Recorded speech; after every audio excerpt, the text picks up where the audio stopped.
Helicopter বিধ্বস্ত হয়ে নিহত ইরানের প্রেসিডেন্ট ইব্রাহিম রাইসি এবং পররাষ্ট্রমন্ত্রী হোসেন আমির আবদুল্লাহিয়ান নিহত অন্যান্যদের জানাজা আজ বুধবার রাজধানী শহর তেহরানে অনুষ্ঠিত হবে।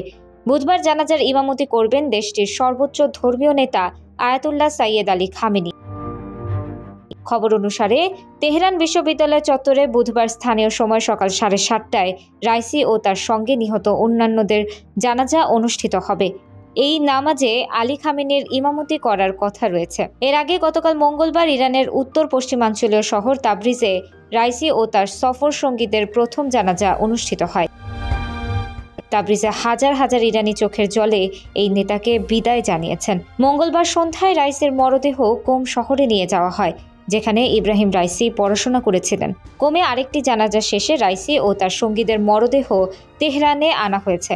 বার্তা সংস্থা তাসনিম জানিয়েছে, বুধবার সকালে জানাজা শেষে সন্ধ্যায় তেহরানে নিহতদের স্মরণে এক অনুষ্ঠানে বিদেশি কর্মকর্তা ও উচ্চপদস্থ প্রতিনিধিরা যোগ দেবেন।